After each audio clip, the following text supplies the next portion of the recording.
Also from these ahadith, we get a description of the time that he shall come.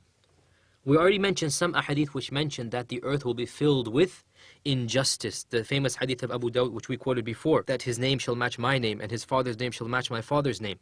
And he shall fill the earth with justice and truth, just as it had been filled with dhulm, with injustice and jawr, transgression.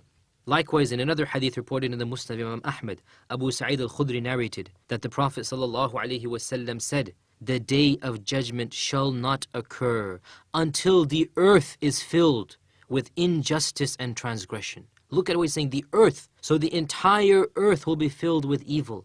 And then a man will come from my household who shall fill it with justice and righteousness, just as it had been filled with evil and injustice and transgression. And this is another authentic hadith describing the fact that the Mahdi will appear at a time of great injustice, so much so that the Prophet ﷺ said that the entire world will be filled with transgression and injustice and evil, and that the Mahdi shall come and he shall correct it in his reign.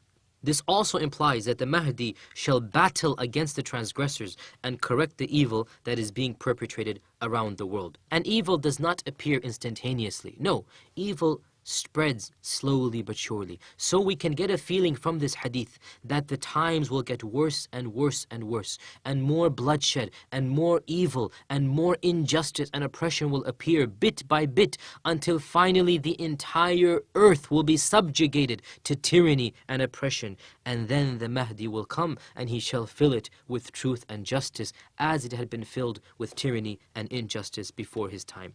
There is a very beautiful hadith as well that gives us some more descriptions of the coming of the Mahdi, and it has a very slight weakness in it. One of its narrators, Al-Ala, is unknown, and so we will quote it and yet realize that some of the phrases have not been ascertained in other narrations of the Mahdi, but overall the gist of it seems to be authentic, and that is that Abu Sa'id al-Khudri narrated that the Prophet ﷺ said, "I give you glad tidings of the Mahdi." So the Prophet ﷺ is telling us, be happy, rejoice, the Mahdi is coming. He shall be sent to my ummah at a time when the people are differing. There's a lot of internal strife amongst the Muslims. And at a time of many earthquakes. He shall fill the earth with justice, with righteousness, just as it had been filled with evil and injustice.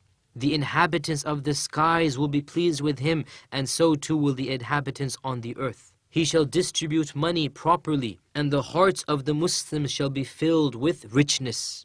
They shall be pleased at his justice, so much so that a person will cry out, "Who has any need for money?" And not a single person will stand to get that money, except for one. One person will stand up, and he will be told, "Go to the collector of the money and tell him that the Mahdi is commanding you to give you money." So this man will go to the collector who has collected the zakah, who has collected all this money, and he will tell the collector to give him money. The collector will say, "Take as much as you can." So he will take it and he will put it in his house.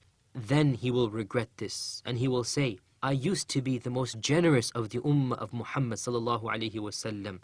Am I not content with what they are content with?" In other words, nobody else asked, why should I ask? So he will go back to the collector and he will say, "Take it back, I really don't want it." The collector will tell him, "Once we have given something, we will not take it back." Look at the description given of this time. The Prophet ﷺ said, he shall rule for 7 or 8 or 9 years. This is what he said, 7 or 8 or 9. And then after this, there is no good to life after he leaves.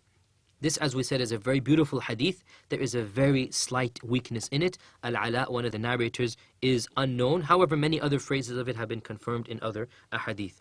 Also, the Mahdi will be a precursor to the coming of the Dajjal and Isa ibn Maryam, as we shall discuss shortly. Therefore, his victories will, if you like, pave the way for the coming of Isa. And when Isa comes, that is when the final great battle of earth, the Christians call it